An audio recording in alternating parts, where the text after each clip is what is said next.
Hare Krishna, thank you for joining. So we'll resume our description or rather discussion of the Rudra Gita.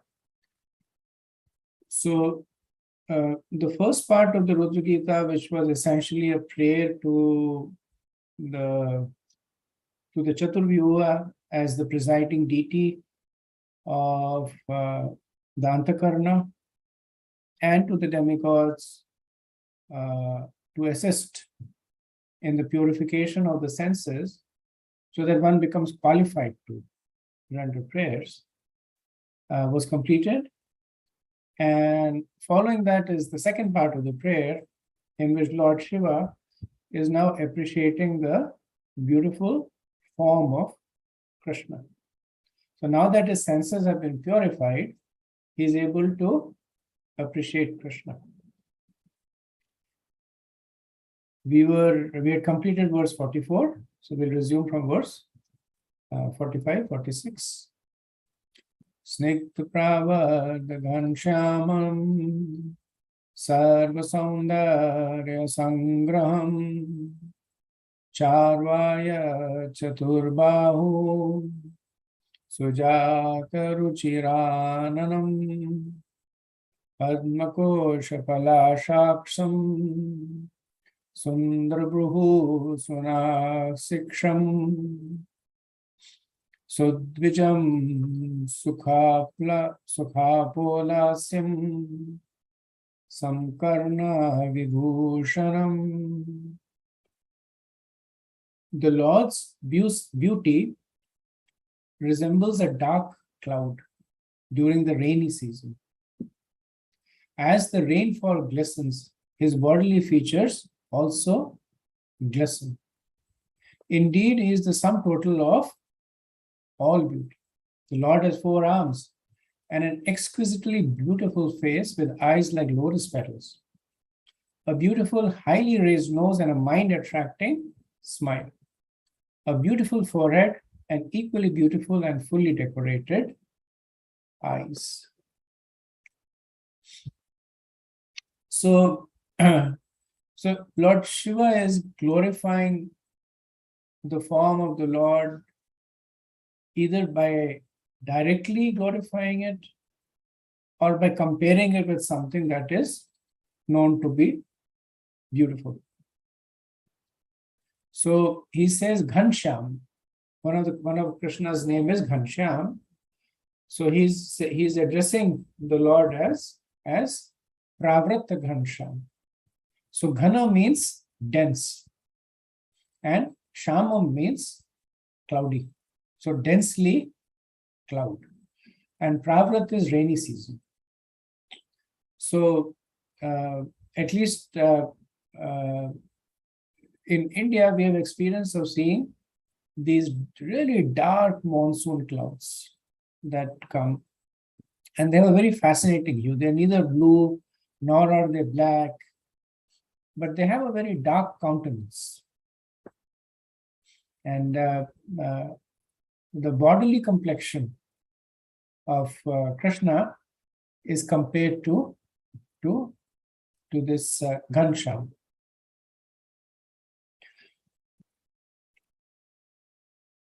So Lord Shiva is also using metaphors over here to describe the effect of this beauty of the Lord. So he says Snigdha. So Snigdha means affection. And here it means generating affection. So the form of the Lord is so attractive that one is automatically attracted to it. One automatically feels affection by seeing the beautiful form of the Lord. So just like a rain cloud showers rain, the Ghanshyam, the cloud-like or the cloud complexion form of the Lord, it showers rasa. This is prem ras. So it showers rasa, and just like rain gives relief from dryness and intense heat, this prem ras that is that is emanating from the Lord, it gives relief from all kinds of suffering. And it gives joy. The Vishwanath Chakravarti says that the devotees are like Chataka birds. The speciality of the Chataka birds is that they only drink the water that falls from the cloud. They don't drink water that is in a lake or a pond or that has fallen. They drink water in the air when it is falling from the cloud. So similarly, the devotees are like Chataka birds. They only take pleasure in the prema ras that is emanating from the Ghansham form of the Lord. So the form of the Lord is glorified as the cloud that appears in Pravrata. Pravrata is monsoon or the rainy season. And Pravrat can also mean that which showers profusely what the devotees desire. So the Lord is just by being there, he is fulfilling profusely, overabundantly, all the desires of his devotees. His face is described as Sujata. Sujata means fine lotus, as a beautiful lotus. And his eyes are like the petals of the lotus. So there are each of the form of the Lord is beautiful, and they become even more beautiful in Sangraham. Sangraham means when they come together. So Vishwanath Pad says that in him there is a sangraham, there is a combination of the beauty of all spiritual and material objects. Sangram also means that because of his beauty, he is completely attractive. Sangram also means that there is no comparison to his beauty. And finally, Vishwanath Pad says that Sangram also means that all beauty accept him as the most attractive. All beauty feels successful at being accepted by him. So it's not that he is measured by the scale of beauty. It's that by him the scale of beauty is established. So Prabhupada says that in a Brahma Samhita, it is said, Bharavatam samasitam sundaram. That the Lord wears a peacock feather in his hair, he has a blackish cloud-like complexion, and sundara. Sundara means that very, very pleasing. Same thing as snigdha. Srila Prabhupada says that the phrase Sarva Saundarya Sangraham also refers to the all attractive character of Krishna. So we see how the acharyas are churning nectar from these beautiful poetic verses. Vishwanath Chakravarti, he extracts at least 4 meanings from Sangraham. Prabhupada extracts another meaning, that it's actually pointing to his beautiful character. And this is the most attractive aspect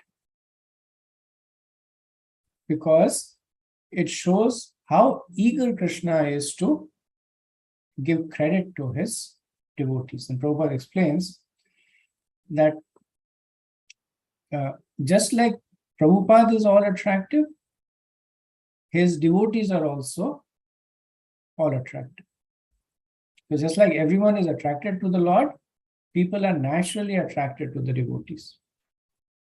In the Shad Goswami Ashtakam, it is said, Dhira Dhir Janapriyo. So the Dhir means who are devotees and Adhir means who are non-devotees or demons. So both Dhir and Adhir, they are fond of the Shat Goswamis. So here's how Prabhupada says that's how Krishna is giving a higher status to his devotees. Because when he was in Vrindavan, then Krishna was only interested in pleasing the devotees. He was killing the demons.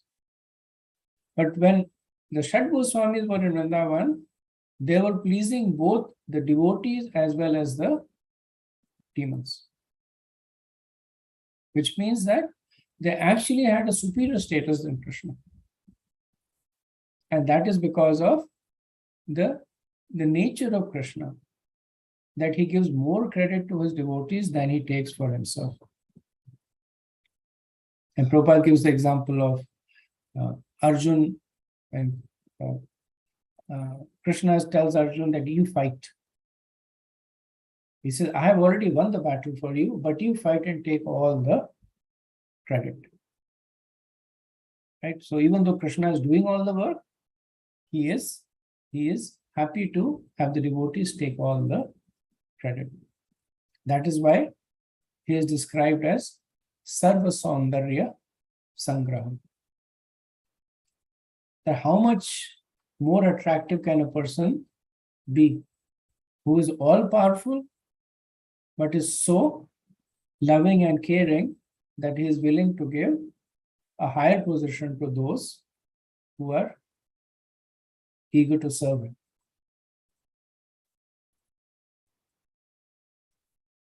So another word that is used in this verse is Chaturbhav.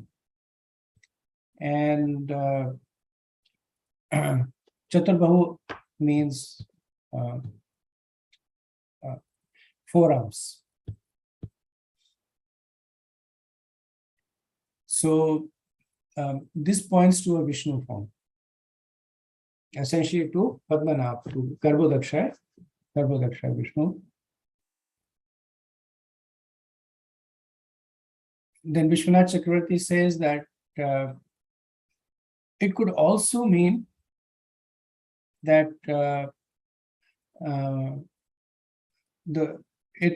Krishna in his original form, in his eagerness to serve his devotees, specifically those who are in conjugal relationship with him, his lovers, in his eagerness to serve them, he manifests forearms.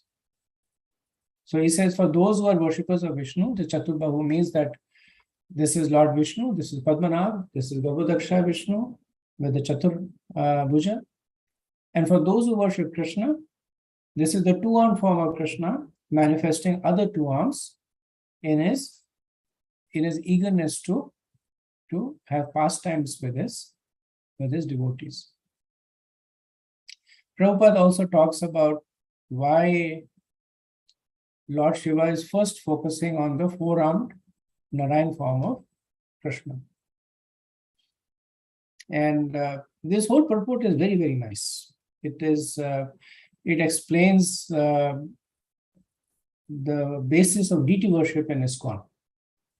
It's a little bit of a detour, but Prabhupada gives a very nice understanding overview of deity worship that is followed by Vaishnavas and in ISKCON. So Prabhupada says that generally the worship of the Lord, it begins with the worship of Narayan or Vishnu. And then one becomes more advanced, then they worship Radha Krishna, which is much more confidential.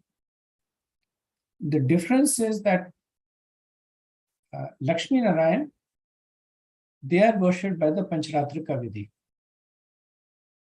or the regulative principle, whereas Lord Krishna, he is worshipped by Bhagavad Vidhi.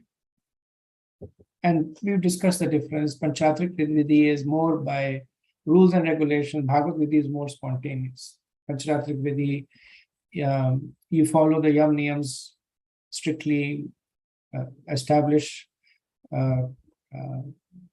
the timings of the worship, like we see at our temples, right? So that is Pancharatra. Bhagavad-Gita tends to be, it's mostly practiced in Vrindavan, where the deity is treated as part of the home. Whenever they eat, the deity eats.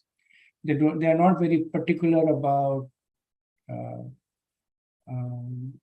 the timings. They're not very particular about chanting the mantras. So they have a lot of spontaneous attraction.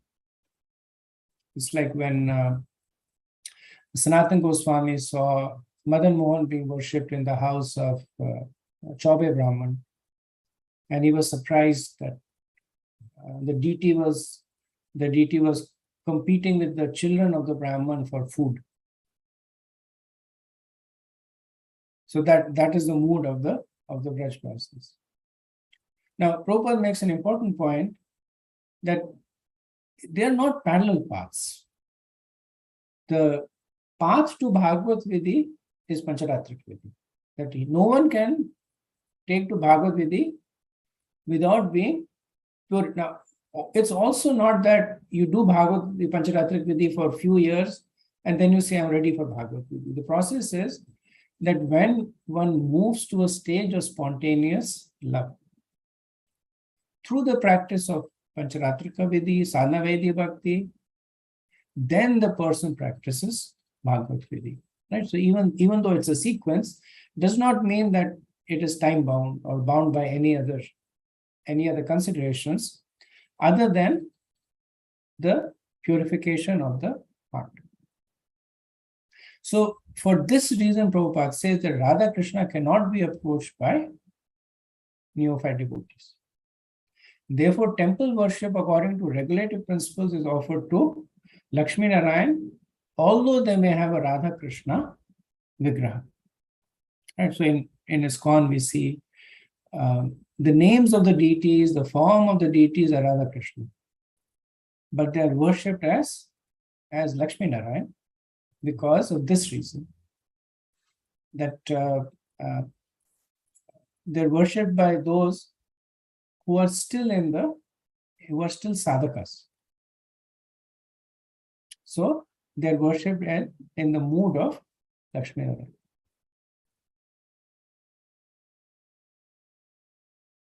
So in the Brahma Vimohan Leela, we see that Brahma himself was bewildered by seeing the two-armed form of Krishna. He was bewildered by seeing the Bhagavad Vidhi. Right? So the devotees of Krishna in Braj-Dham, they were worshipping Krishna in Bhagavad Vidhi. They were putting food in his mouth, then putting it in their own mouth, and then putting it back in Krishna's mouth.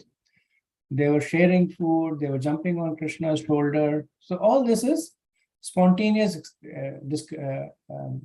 expression of love. And Brahma himself was bewildered by this display of Bhagavad Vidhi. So later on, Krishna shows him his four-armed form. And Krishna actually showed him his four-armed form to reaffirm his faith in Pancharatrika. Because Brahma has the mood of, Brahma is intelligence, knowledge, is not at the level of rasa. So Brahma's faith in Krishna was shaken by this display of Bhagavad Vidhi. So Krishna then says, I am that Narayan that you're used to worshipping. So that's why he shows him the four-armed form, many four-armed forms. So all the cowherd boys, they became four-armed Narayans. So many four-armed forms, Krishna shows and then withdraws them back into himself, so that Brahma can understand that these all Vishnu emanations are coming from him, the cowherd boy. So when Brahma prays to Krishna, that after showing me these four-armed forms, now you are showing me the original two-armed form.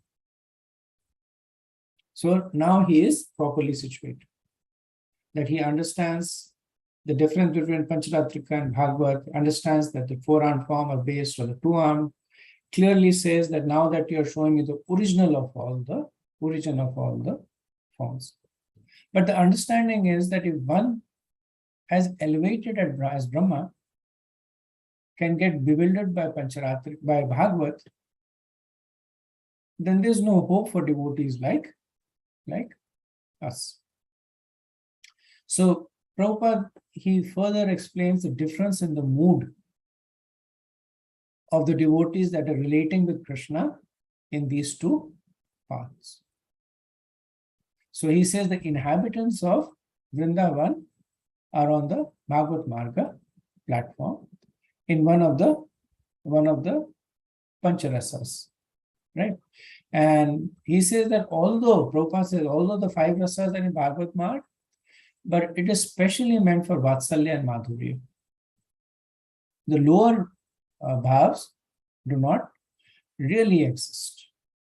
If they do, they exist as secondary.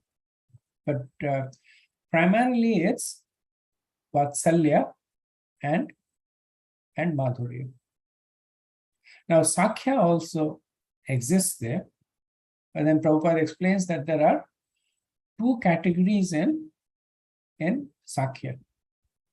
There is the Aishwarya Sakhya and there is the Vipralamba Sakhya. So the higher form of Sakhya, Vipralamba Sakhya, that is found amongst the Gopa friends in Vrindavan. So there is friendship, but it's a friendship that is completely devoid of any awe and reverence. The Gopas keep seeing Krishna doing activities that are beyond the realm of any human being or even demigod. But they see it, they observe it, and then they say, fine. And they move on. Krishna swallows Krishna kills Bakasur and Agasur and Trinavarta. So they've been witnessing right from the beginning. But does not really make much of a difference. But when Arjun saw Krishna's universal form, then he became very afraid. He started asking for forgiveness, that I have treated you as an ordinary friend and please forgive me. No, but the Gopas, they never, when they saw Krishna bifurcate the beaks of Bakasur, they just clapped their hands. They didn't say, Krishna, sorry, we were mean to you yesterday, we didn't allow you to play, or sorry, we were eating your food, we hid your food from you. It were just another event. So that is Bhagavad Marg. That is completely devoid of Aishwarya. So Prabhupada then says parental friendship, parental service, and conjugal service are visible in Vrindavan Ragamarg relationships. And then, of course, Prabhupada leaves with a strong warning that one should not try and emulate the Bhagavad Marg or the practitioners of Bhagavad Marg. He says that unless one has become purified by serving Krishna according to the regulative principles of Vidhi Marg or Pancharatrik, one should not go to Ragamarg. Such a person is Sahijya. There are also demons who enjoy depicting Krishna and his pastime with the gopis, taking advantage of Krishna by their licentious character. These demons who print books and write lyrics on Ragamarg principles are surely on the way to hell. So he's talking about Sahijyas, that he's calling them demons. But essentially these are contemporary people or people in near contemporary times whose only business was to speak about the rasa dance. Some of them actually enact rasa dance with women. Some of them even have illicit relationships with women. So Prabhupada says all these are demons. And for devotees, he says that that just strictly follow the Vidhi marg and worship Radha Krishna as Lakshmi Narayana. So when one worships the Lord according to the regulative principle, the Lord accepts the service in the role of Lakshmi Narayana. In the Nectar of Devotion, full instructions are given about Vidhi Marg worship of Radha Krishna or Lakshmi Narayana. Although there are 64 kinds of offenses one can commit in Vidhi Marg, in Raga Marg worship there is no consideration of such offenses because the devotees on that platform are very much elevated. So there is no question of offense. But if you do not follow the regulative principles of Vidhi Marg and keep our eyes trained to spot offenses, we will not make progress. So that is a warning that Krishna gives to us and for people who are trying to artificially emulate. So very nice purport here Prabhupada has that one can read in details to give the basis of deity worship in ISKCON. Sometimes when you're in Vrindavan, then there is these debates. The Goswami temples, they follow Pancharatrik, but then there are other temples that do not. Right? The famous Bhaktiviari Temple, they don't have Mangal Arati, and they have a reason also. But it's essentially because of the Raga Marg. They say that because Bhakti is worshipped as Bal Gopal. So they say he's a child. He can't get up early in the morning. He needs to get up late. So that's why we don't wake him in the morning. And there are other temples that have a more intimate mode. It's difficult for us to judge whether they're actually at that level or they're artificially. Better not to judge. But we can definitely understand what level we are and then worship at that level. Okay, moving on to verse 47 and 48. Priti prahistapangam alakaya rupa shobhitam lasat pankaj kinchalka dukulam rishtakundalam spurat krita spurut kirita vallaya haranupur mekhalam Shankarchakrama padma mala manya utam drima.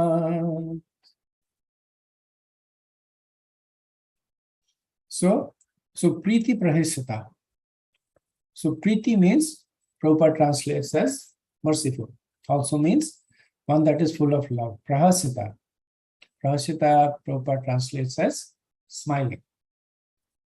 And Prahasita means broadly smiling. So Smita is smiling. Prahasita is when one is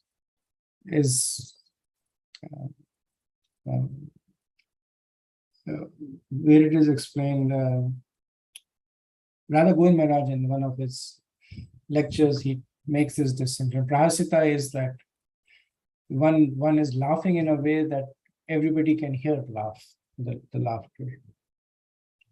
So that's the mood of Krishna. Then apangam alakaya. Apangam means that he is casting sidelong glances upon his devotees. Sidelong glances are sweeter because they give this sense, this feeling of intimacy. Sidelong glances mean that the glance is meant only for me and you. When a person is giving sidelong glances at the other, there is this sense of intimacy that is only between you and me. Then Alaka, like he has curly hair, and Rupa, beautiful. So Prabhupada says the Lord is super excellently beautiful on account of his open and merciful smile. So Prabhupada translates Prasita as an open smile. And one understanding also is that Prasita is when the teeth are exposed, the lip is, or mouth is open, the teeth is exposed. And his sidelong glances upon his devotees. His black hair is curly and his garments waving in the wind appeared like flying saffron pollen from lotus flowers. His glittering earrings, shining helmet, bangles, garland, ankle bells, waist bells, and various other bodily ornaments combine with conch shell disc, club, and lotus flower to increase the natural beauty of the Kastuba pearl on his chest. So if you remember when Lord Kapila was talking about Yoga Mishra Bhakti, and then he was talking about the final two stages of yoga, which is Dhyan and Samadhi. And then he says that Dhyan is something that is at the general form of the Lord. It takes into account the Lord's entire form. And Samadhi is zooming into a particular aspect of the Lord. The lotus feet of the Lord or the smile of the Lord, and then meditating on it. So this is Lord Shiva glorifying the form of the Lord. And he's looking at the various aspects of the form, that his garments are waving in the wind, he has curly hair, sidelong glances, an open smile, glittering earrings. So Vishwanath Chakravarti says that this form describes the dealings of the Lord with the gopis. That's how the gopis see him. That's how he shows himself to the gopis. However, there is one apparent anomaly that in describing the form of the Lord, there is mention of the Shankarchakrama Gadapadma. So why would the Lord display his Sudarshan Chakra or the Kaumadiki Gada? Lotus flower and conch shell one can understand to some extent, even though conch shell is more a symbol of Aishwarya, but to some extent because they are for devotees. But why Shankarchakra? So Prabhupada explains this that he says the word prahasita panga refers to the Lord's smiles and sidelong glances, specifically in his dealings with the gopis. Krishna is always in a joking mood. And when he increases the feeling of conjugal rasa in the heart of the gopis. Then Prabhupada says that you can consider that the Shankar Gadda Chakrapadma are also seen on the palms of the hand. So one of the symptoms of one of the Lakshanas of Mahapurush is that on their palms they have this auspicious marking of Shankarchakra Gadapadma. Prabhupada says, according to palmistry, the sign of a conch shell, club, lotus flower, and disc mark the palms of great personalities, and especially the personality of our Lord. He said it could mean that, and he said it could also mean that he's holding them in his hands. Right? So in that case, it's just the Lord. He's Swarat. He's holding it for because he feels like. Or it could, Lord Shiva is meditating on the form of the Lord, in which in his hand these symbols are visible. Very, very sweet verses. Verse 49. Sima skanda tvisho vibra Saubhagrava Kaustubam Shriyana Payana Kshipto Nikashash Moro Salosa. The Lord has shoulders just like a lion's. Upon these shoulders are garlands, necklaces, and epaulets. And all of these are always glittering. Besides this, there is the beauty of the Kastub Mani pearl. And on the dark chest of the Lord, there are streaks known as Shivatsa, which are the signs of the goddess of fortune. The glittering of these streaks excel the beauty of the golden streak of a gold testing stone. Indeed, such beauty defeats a gold testing stone. So Nikasasma, so these are stones that are, I haven't ever personally seen one, but apparently there are stones that when you rub on gold, then if the gold is genuine, then it streaks the stone. So you see gold streaks on the stone. The stone is a dark colored stone, and then it gets this golden streaks, and they look very, very pleasing. And the Lord on his chest, he has this Shivatsa. So Shri refers to Lakshmi Devi, and Vatsa is place of residence. So the Lord literally carries Lakshmi Devi with him everywhere. She is eternally residing on his chest. So that streak, because the Lord has already been described to be Ghanshyam, so that golden streak in the dark colored body of the Lord defeats the beauty of the Nikashasma, of the gold testing stone. Okay, next verse. Purarechaka samvigna valivalgu dalodaram prati sankramaye vishwam nabyavara gabhiraya. The Lord's abdomen is beautiful due to 3 ripples in the flesh. Being so round, his abdomen resembles the leaf of a banyan tree. And when he exhales and inhales, the movement of the ripples appears very, very beautiful.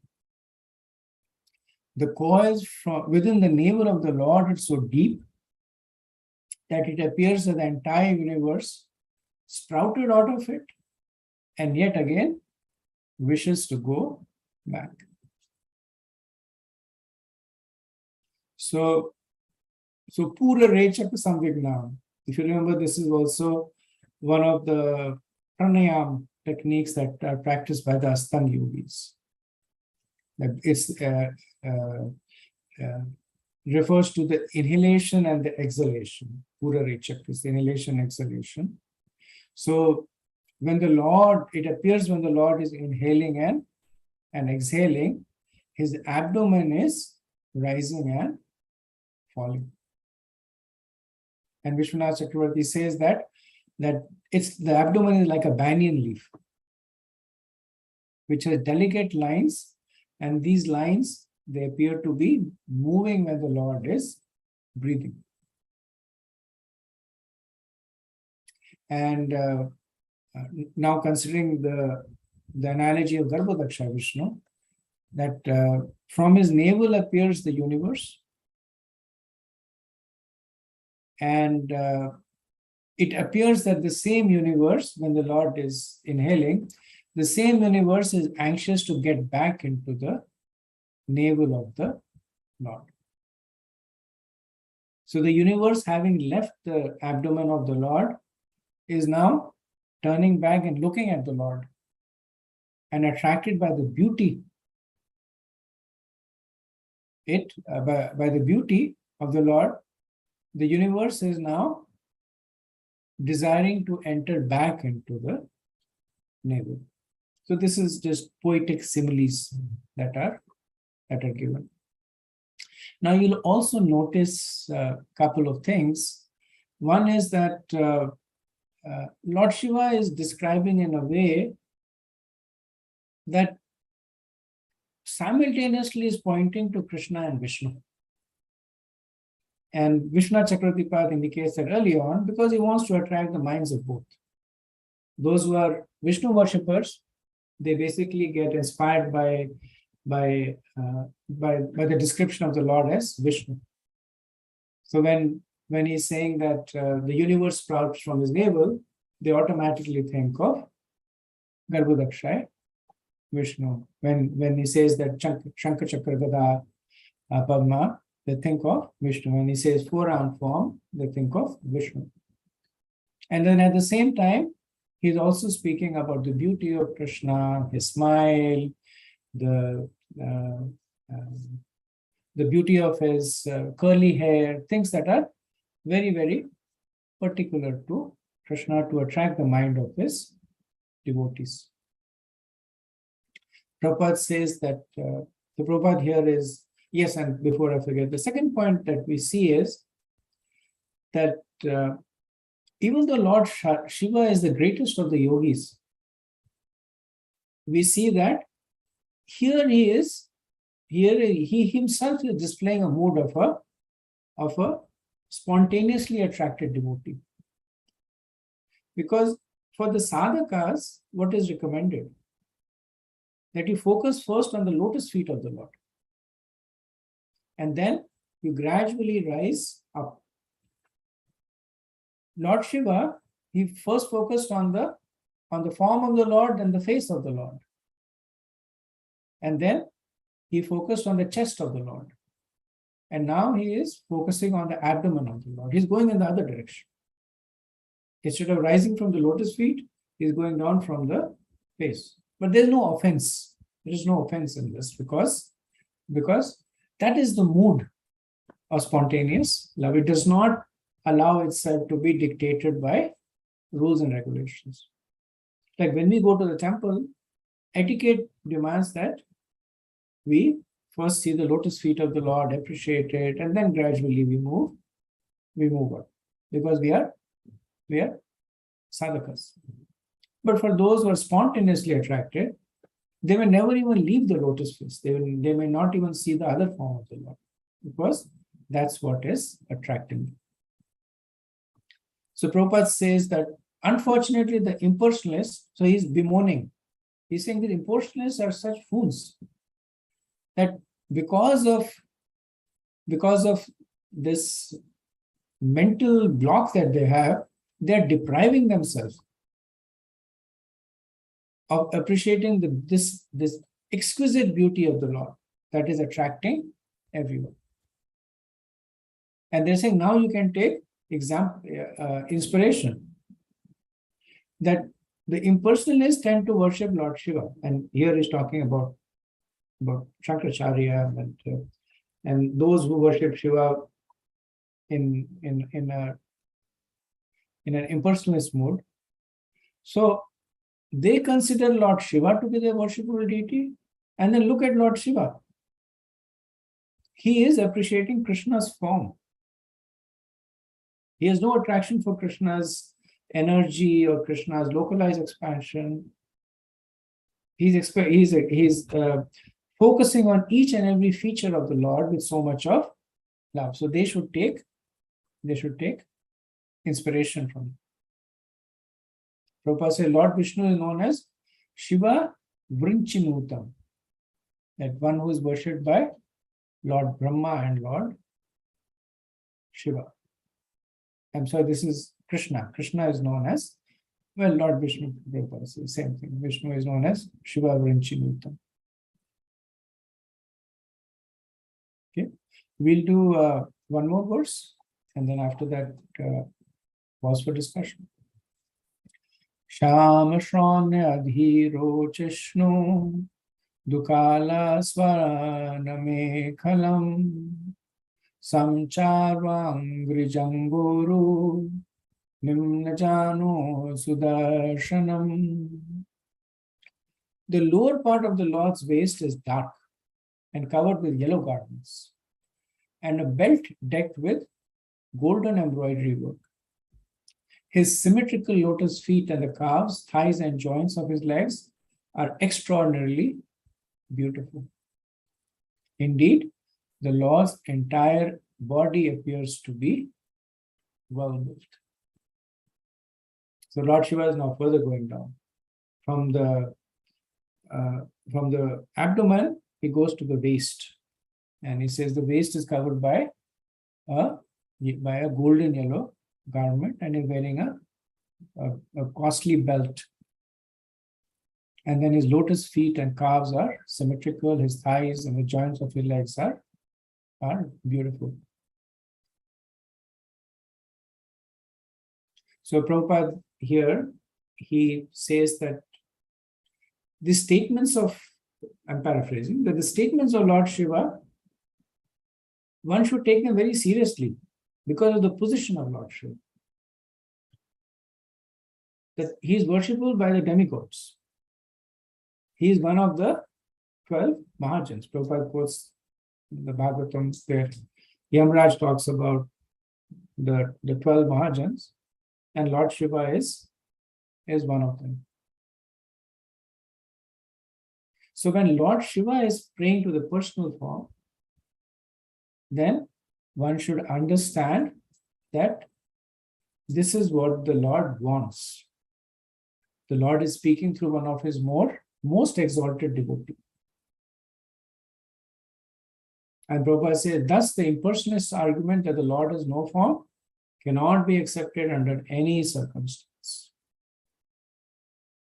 Okay. So I'll pause here and see if you have any discussion.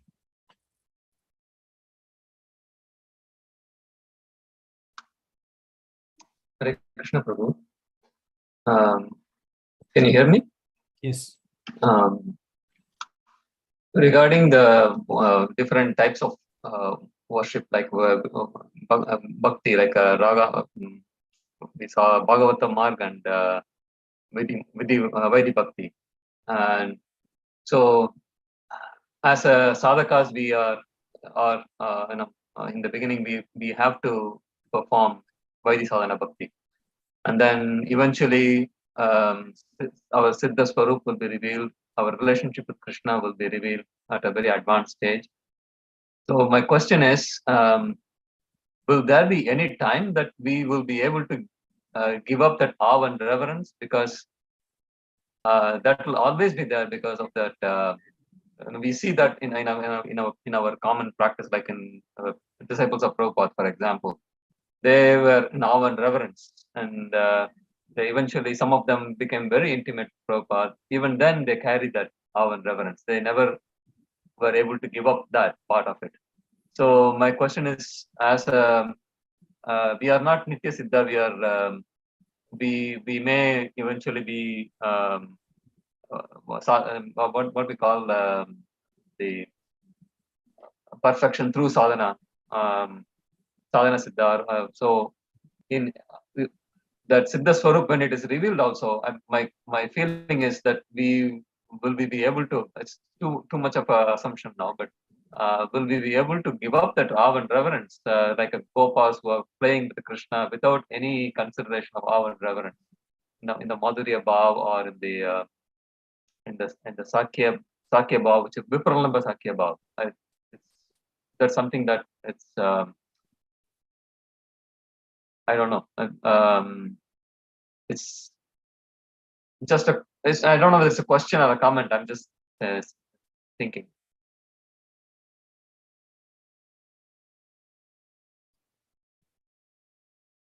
So I have a couple of thoughts. One that Aishwarya Bhav can stay all the way till perfection. It's not necessarily a means to an end.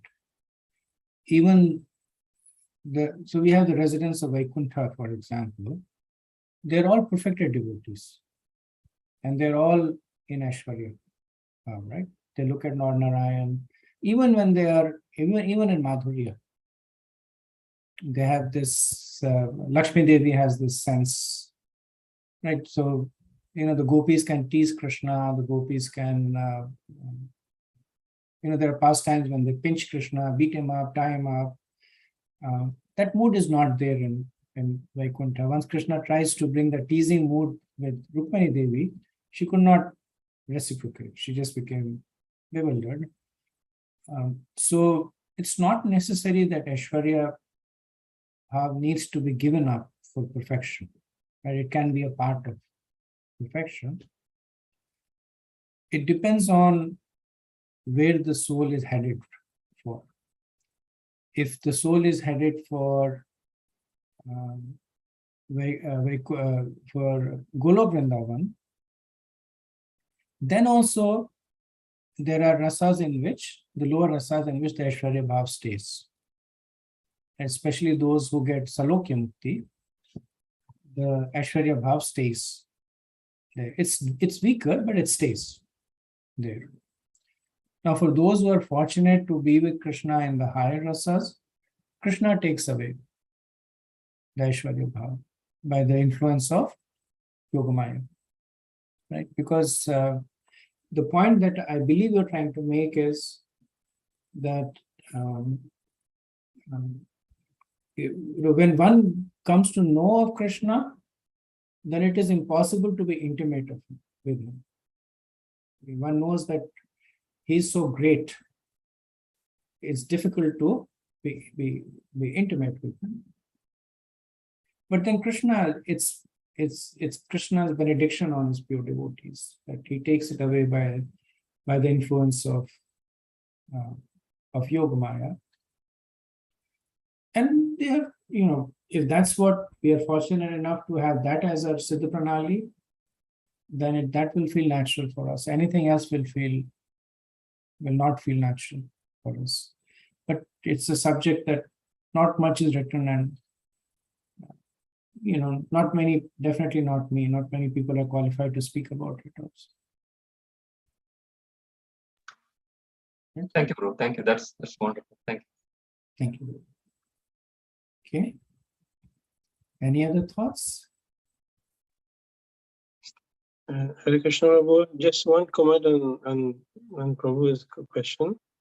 We know also, like when the 6 Goswamis, they were very advanced, and they were still doing the, regulative principle, like waking up early in the morning, chanting, doing this, doing that, and they were never showing that they are advanced and stop doing, the regulative principle. I think even you were talking about some Prabhupada disciple and all that.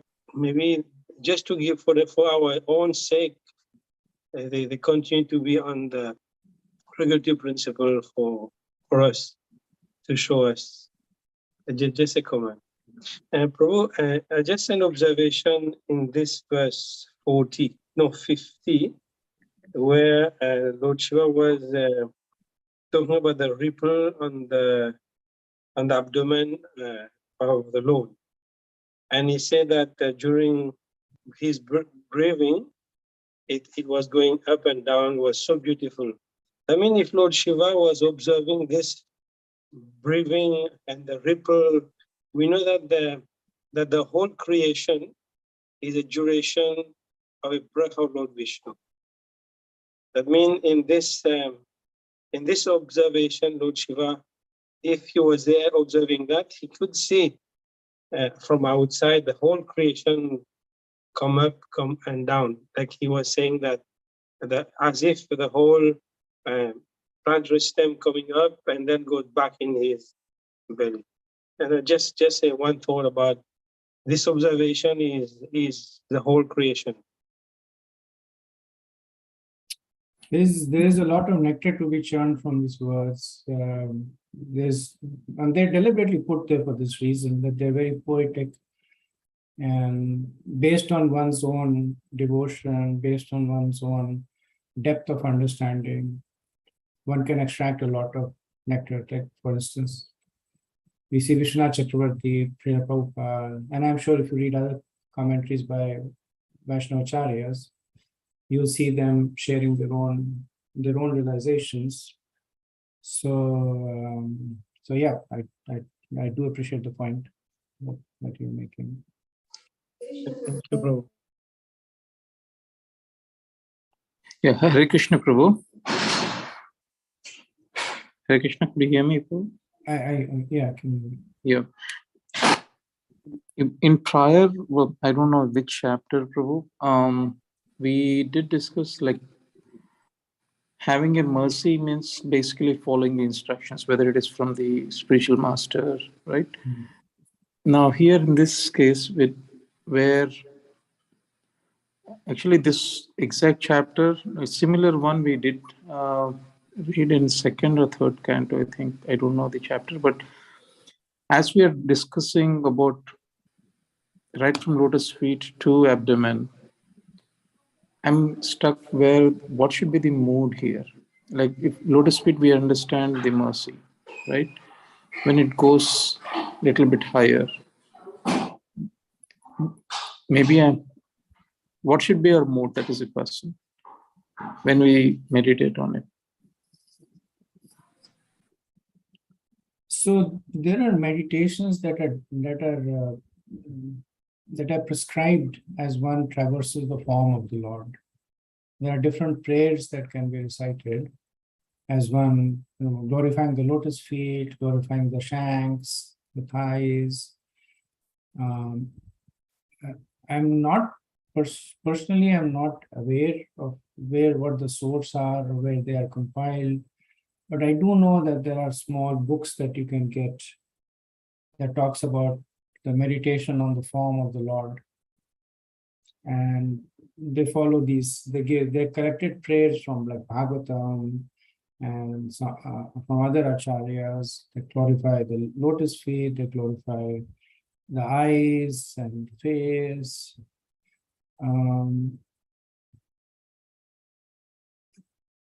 Generally speaking, at least for taking darshan, the recommendation is just to, Prabhupada says that in one of the purports also, is to just consider like as if you're reading the cantos of the Bhagavatam. That the lotus feet of the Lord are the first two cantos of the Bhagavatam, and whatever realizations you have, they establish the philosophical basis, they talk about the mercy of the Lord, and so on. One can do it, but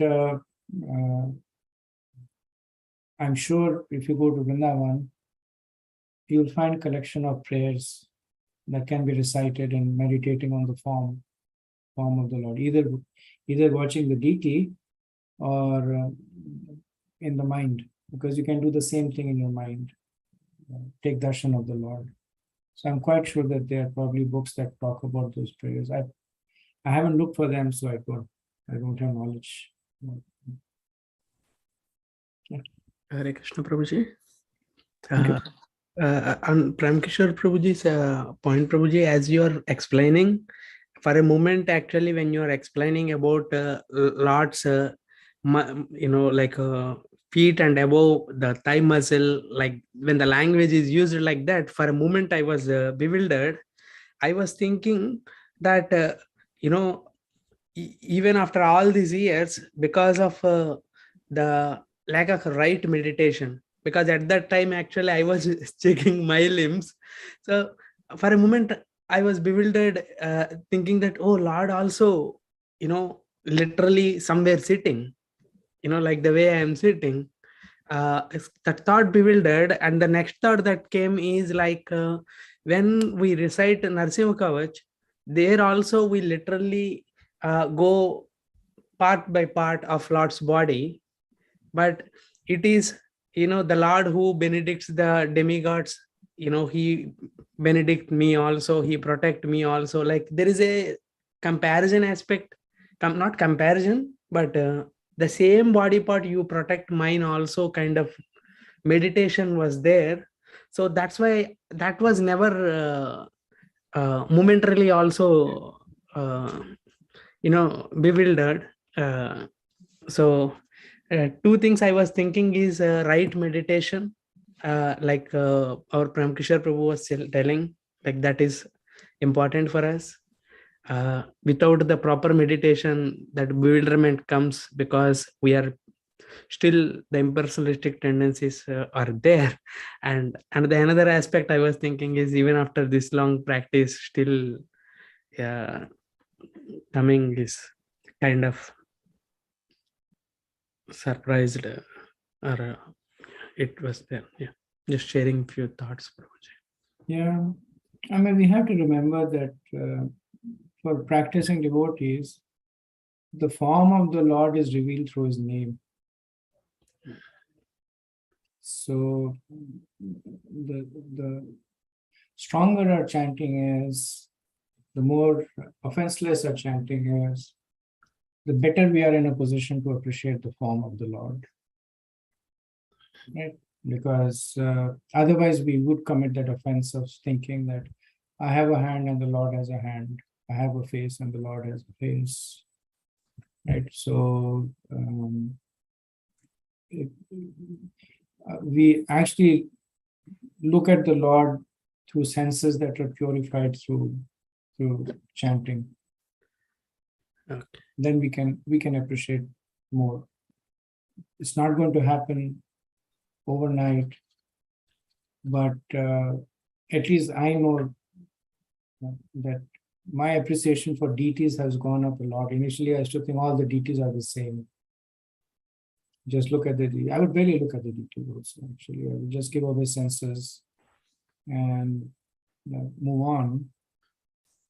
But now at least, and partly because I'm also following the footsteps of the more senior Vaishnavas. Srila Prabhupada would take time to, like in the Sringararati, in the Govindamarti Pushram, and Prabhupada would stand and look at the deities with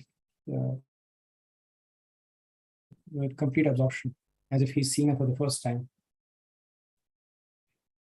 So, not at that level, but at least we know that, if you're able to see the deities more and more as non-different from the Lord, then we start appreciating the deity. That this is not just a statue made of stone or metal, but the Lord standing himself. It's difficult to artificially come to that stage, but it's definitely recommended to aspire for that stage. Thank you for that practical recommendation, one with chanting and one is closely observing the deities. Thank you, Prabhuji. Thank you. Okay, moving on to verse 52. Padasharat Padma Palas Rochasa Nakhadyubi Noantaragham Vidhunvata Padarshaya Swiyam Apatasadvasam Padam Guru Mad Gurustamojusham. My dear Lord, your two lotus feet are so beautiful that they appear like two blossoming petals of the lotus flower, which grows during the autumn season. Indeed, the nails of your lotus feet emanate such a great effulgence that they immediately dissipate all the darkness in the heart of a conditioned soul. My dear Lord, kindly show me that form of yours, which always dissipates all kinds of darkness in the heart of a devotee. My dear Lord, you are the supreme spiritual master of everyone, and therefore all conditioned souls covered with the darkness of ignorance can be enlightened by you as spiritual master. So we mentioned that Lord Shiva was going downwards. Now he comes to the lotus feet, and now he's becoming really ecstatic. So devotees that derive a lot of pleasure, much more pleasure than any other body part of the Lord, from the lotus feet of the Lord. So he's talking about the feet and that are like the blossoming petals of the lotus flower, and the toenails which are effulgent. So here Prabhupada, in the purport, he writes more so for practicing devotee. He says that when a devotee wants to see the transcendental form of the Lord, he begins his meditation on the Lord's body by first looking at the feet of the Lord. And later on he says, in other words, everyone serious about understanding the transcendental science and seeing the transcendental form of the Lord must first of all attempt to see the lotus feet of the Lord. And now Prabhupada makes this connection. So how does one see the lotus feet of the Lord? By studying the first two cantos of the Bhagavad. So when one studies seriously the first two cantos of the Lord, of the Bhagavatam, then all kinds of doubts and fears within the heart are vanquished. So the process of purification begins by the lotus feet of the Lord. And then as one is more and more purified, one begins to appreciate the other parts of the Lord's body.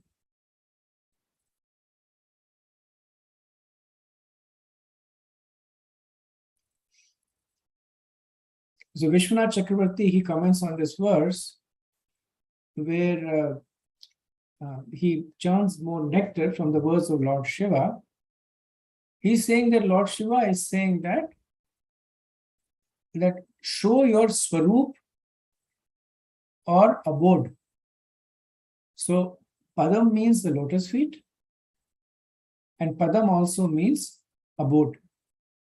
So he says, show your lotus feet or your abode which destroys the darkness by the light from the toenails. So Lord Shiva is saying that also show your abode which drives away all the, so darkness is unhappiness, misery, the molds. So once one enters into the abode of the Lord or takes shelter of his lotus feet, then all this is vanquished. Then another meaning, Vishwanath Chakravarti says, and this is more in the mood of Lord Shiva descending from the face. He's saying that Lord Shiva is saying that I have seen your beautiful form. Right? So he has described the face and the chest and the so he says, I have seen your beautiful form. I have even seen your feet. But I have not seen the soles of your feet. So now Lord Shiva is hankering to see the soles of the feet of the Lord. So he says, Lord Shiva is saying that if it is impossible to show your 2 feet completely, since you're standing in Mahayoga feet, just raise 1 foot a little bit while standing on the other. So standing on the earth with your left foot. So pada. So he's saying that standing on your earth with your left foot, raise and tilt your right foot a little bit to show me your soul. So soul also means pada. And by seeing the lotus, by seeing the sole of the feet, all the fears of material existence will be destroyed, because when I see the sole of your feet, then I will see the marks of the chakra and the thunderbolt and the flag and the gourd, which dissipates all kinds of miseries and anxieties of material existence. So this becomes a very, very intimate understanding of the prayer, that Lord Shiva is hankering to see the sole of the feet of the Lord, and the particular form that Vishwanath Chakravarti Pad is describing is the Tribunki form. So Tribunki form, the left foot is flat on the ground of the Lord, the right foot is crossed over the left, and then he is raising it slightly to show his soul. And who's standing next to Krishna? Srimati Radha. Right, so he is giving that special benediction to Srimati Radharani. So in the third canto of the Bhagavatam, early chapters, I think maybe third chapter, fourth chapter, when Uddhav is returning after seeing Krishna winding up his pastime, he sees Krishna sitting under a banyan tree. So he's describing to Vidura that Krishna was sitting all by himself under the banyan tree. And his left foot was firmly planted on the ground and his right foot was crossed over. And then the Acharyas comment over there that Krishna uses his left foot to keep the material energy under control. So he's flatly on the ground, material energy is completely under the control. The right foot indicates the spiritual energy, which is always superior to the material energy, which is always, so the right foot is over the left foot. So the spiritual energy is always superior to the material energy. And the sole of the feet, which is Krishna's body part, that is rarely revealed. That even when Lord Narayan is standing, nobody can see the sole of the lotus feet. Actually, you can see very little because Lord Narayan is so much full of ornaments. If you go to Tirupati, then most of the darshans there are essentially the darshan of the Alankar. You barely see the Lord. We were fortunate that we were able to take the early morning darshan when the Lord has just woken up. And at that time, the Lord has no Alankar. His netra is open, and most of he still is wearing something, but most of the Alankar is gone. And then you see the beauty of the form of the Lord, very different compared to when you see completely covered with ornaments. So the souls, when they're exposed, they grant fearless to the devotees, invoke love in them, because all the auspicious marks are over there. So Vishwanath Chakravarti continues that when Lord Shiva is making this request to Krishna, Krishna is also surprised. He's saying that how have these thoughts come into you? So Lord Shiva is explaining this in the last line of the verse. He says, Guru Marga Guru's Tamojasam. That only by the mercy of the Guru am I able to reach this exalted stages of realization.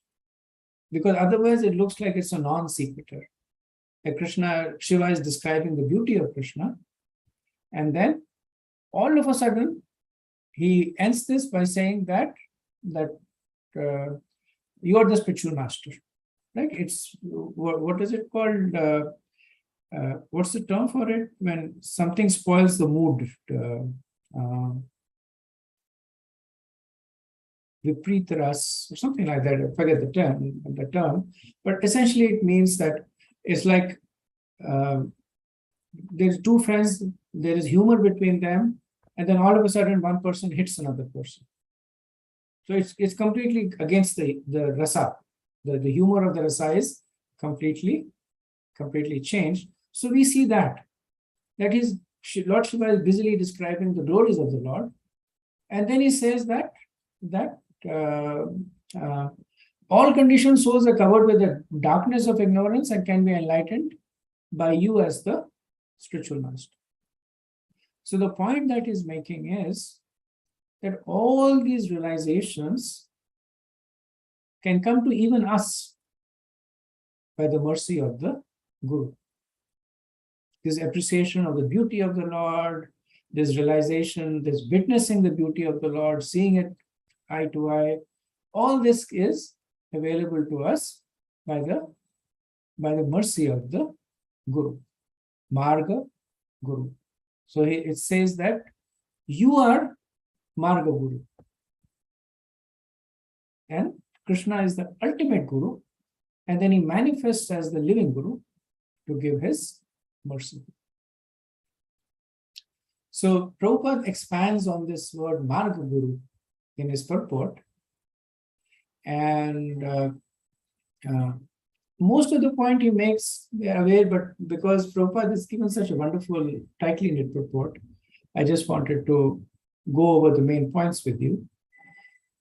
So Prabhupada starts off by saying that fearlessness, or rather fearfulness, is the result of material involvement.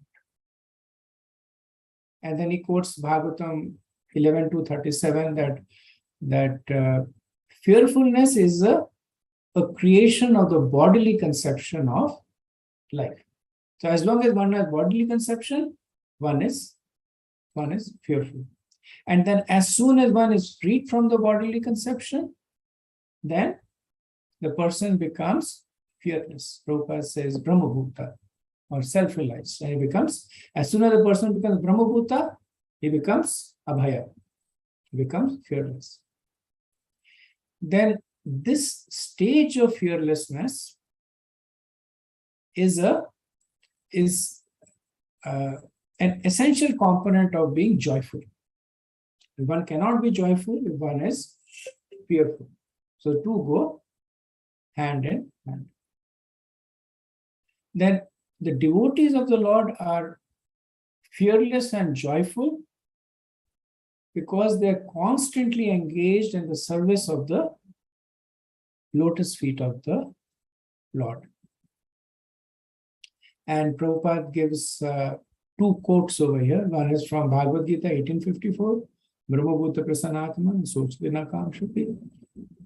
And then Bhagavatam 1-20, Evam Prasana Manaso Bhagavad Bhakti Yogata. So the point is making is that by engaging in the service of the Lord, one becomes fearless and joyful. So Lord Shiva is advising everybody to engage in the service of the Lord so that they can become fearless and joyful, which means that now they are in Brahmabhuta stage, which means that they are now stated in the stage of spiritual conception, which means that now they can appreciate the beauty of the Lord just like Lord Shiva is appreciated. So the question is then, if Lord Shiva is recommending everybody to follow the Bhagavad Bhakti Yoga, what is the practical interpretation of that? So Prabhupada says, everybody should practice Bhagavad Bhakti Yoga, but it is only possible under the guidance of a bona fide Guru. And Prabhupada gives again some reference. He says, Tamajusham. This is from this verse, that it gives relief to those who are suffering in ignorance. Then he quotes the Mangalacharan verse, Oma Gyanti Vrindasya Gyananjana Shalakya, that by the mercy of the Guru, one's ignorance is dissipated. And then he quotes the verse from Shvetashar, the Shvetasvatara Upanishad, one of Prabhupada's favorite was Yasadeva Parad Bhakti Yatadeva Tathavu. That for one who has unflinching faith in the lotus feet of the Lord as well as the spiritual master, the real import of the Vedic knowledge can be revealed. Right? So Lord Shiva went all the way from the face to the lotus feet of the Lord, and then he gives the key to access the lotus feet of the Lord, which is by practicing bhakti under the guidance of the spiritual master. And who is the spiritual master? One who is an expansion of the original spiritual master. This glorifies Krishna as the original spiritual master. So not just any guru, but one who is in the disciplic succession. Okay. I'll do one more verse, and then after that, we'll pause for any final thoughts.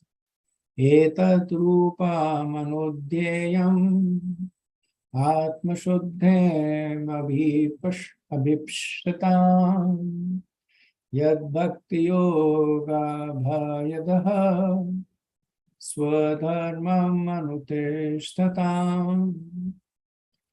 My dear Lord, those who desire to purify their existence must always engage in meditation upon your lotus feet as described above. Those who are serious about executing their occupational duties and who want freedom from fear must take to the process of Bhakti Yoga. So this is a transition verse, right? So the Lord Shiva, he has explained the process of meditation on the form of the Lord. And he also indicated that this is best done under the guidance of a guru. Now he's saying that the person does not have to be an Ananya Bhakta, even if the person is Mishra Bhakta. So when he says that those who are serious about executing their occupational duties, what does this mean? Those who are following the Varnashram Dharma, even for them, if they are able to mix this process of bhakti, even they will reach the stage of becoming qualified to engage in the meditation. So this is Lord Shiva as a preacher doing his outreach. Like earlier on, he was including Narayan Bhaktas and Krishna Bhaktas in his description.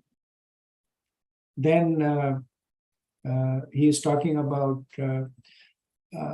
pure devotees and aspiring devotees. Now he's talking about even those who have a sliver of bhakti, who are essentially karmakandi. Even they can benefit. They don't even have to be.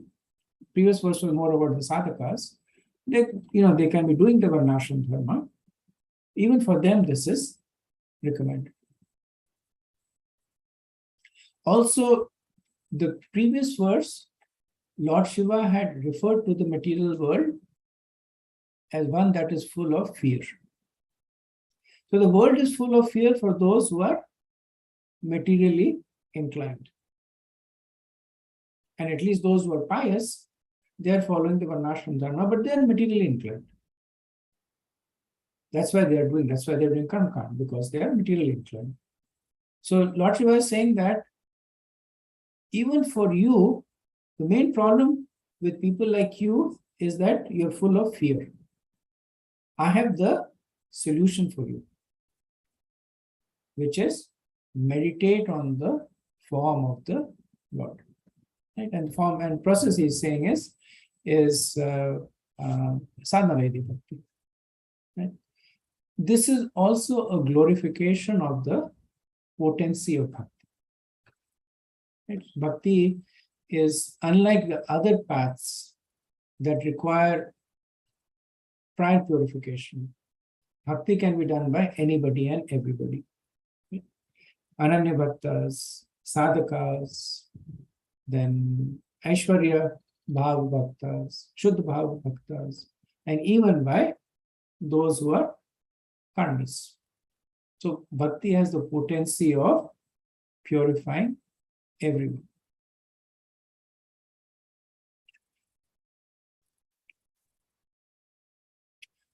Or Vishwanath Chakravarti says that looking at it from another perspective, Lord Shiva is cautioning people who are very much materially absorbed that your whole Varnashram Dharma is a failure unless you use that to create a culture that is conducive to the practice of bhakti. Otherwise, Shrameva hi kevalam.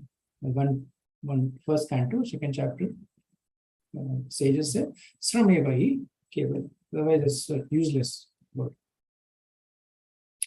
So for the sadhakas, bhakti is accomplished by repeatedly meditating on the form of the Lord that Shiva has just described.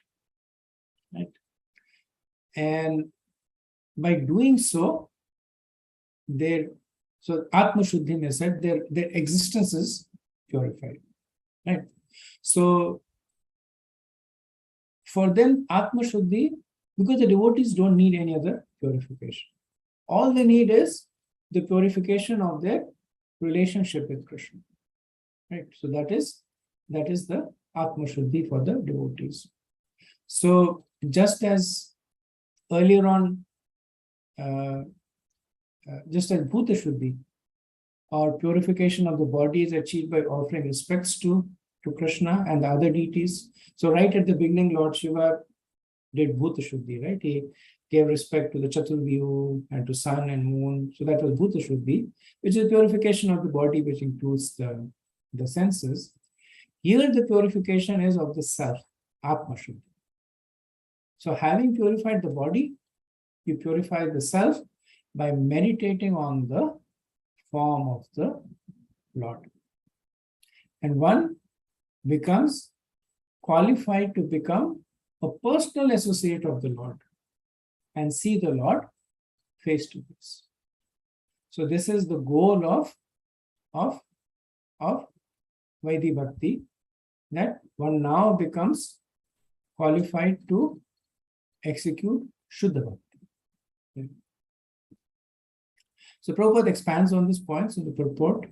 So he begins by saying that those who are constantly engaged in meditating on the lotus feet of the Lord are certainly purified of the material contamination of the senses and are thus able to see the Supreme Lord face to face. This is the real meditation of the devotees and the yogis. The word Swadharmam or Swadharmam Anushtitam indicates that Varnashram can only be successful in granting fearlessness if supported by Bhakti. And Prabhupada says exactly the same concept is propagated in Bhagavad-Gita when Krishna describes many paths, but then he says that their success is when they lead to Bhakti. Same point, Prabhupada now he quotes a conversation, the famous conversation on the banks of the Godavari River between Ramananda Rai and Prabhupada, and Mahaprabhu. And Ramananda Rai says that sthane sthita guru gatam tanuvan manobhi. That regardless of one's condition of life, one practices bhakti, which begins by shruti gatam, which begins by hearing to the transcendental messages of the Lord through the mouths of the devotees. He gradually conquers the unconquerable Lord. So the conclusion is that if one is serious about liberation, he not only should execute the occupational duty of Varnashram Dharma, but should also engage in Bhakti Yoga by hearing from a realized soul. The process will help the devotee conquer the unconquerable Supreme Personality of Godhead and become his associate after giving up the material body. And so now you notice that the form of the meditation, the destination has gone up. Now, associate of the Lord. Earlier on, it was entry into the spiritual world. You could have entered as a blade of grass. But now, it is samipya, that you are an associate of the the Lord. So that is the potency of bhakti. And the next section of the prayers is essentially a glorification of the process of bhakti. Okay, so I'll pause here. I think I may have run out of time. I apologize for that. But if somebody has any quick realizations to share, then please do.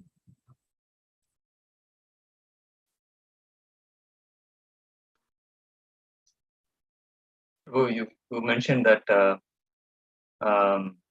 by meditating upon the form of the Lord, one can give up fear.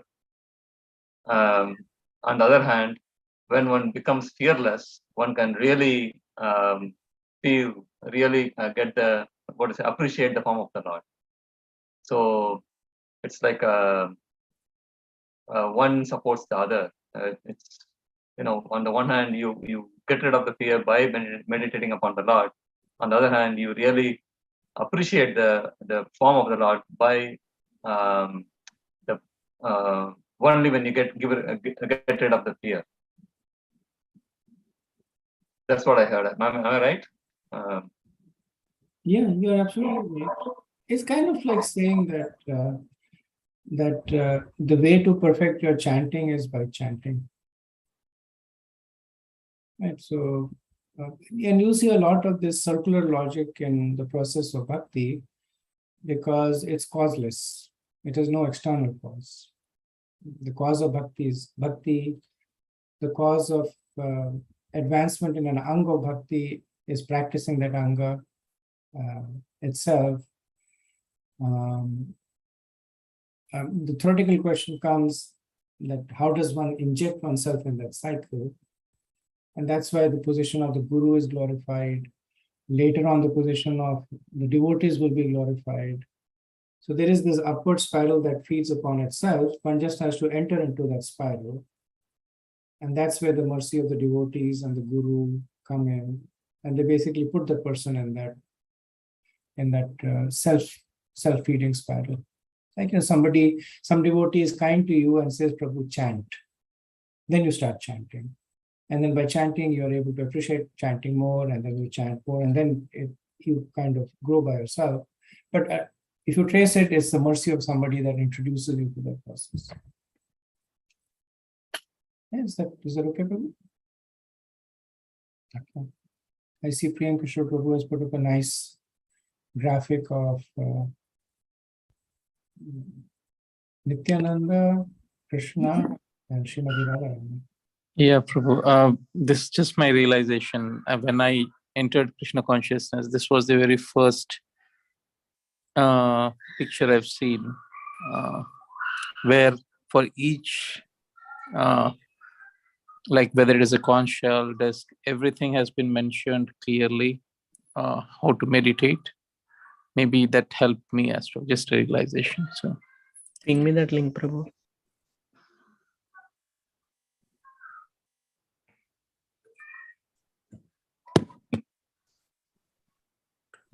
You're right, Prabhu. It's beautiful.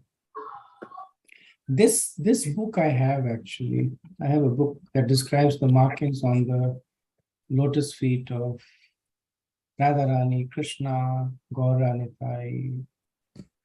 And I haven't read it in a while. Maybe I will now that you have inspired me.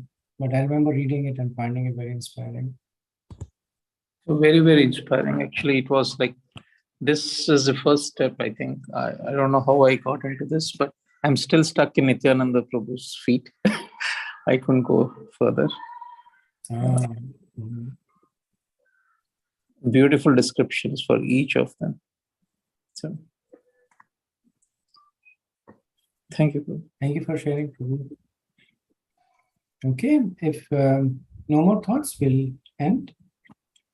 वाञ्छकल्पतरुभ्यश्च कृपासिन्धुभ्यैव च पतितनां पावनेभ्यो वैष्णवेभ्यो नमो नमः। अनंतकोटिवैष्णवृंद की जय, शीला प्रभुपाद की जय, साई गौर प्रेमानंद की। Hare Krishna. Thank you very much. Thank you very much, Prabhuji. Thank you, Prabhu Kishore Prabhu, for the link. Thank you, Prabhu.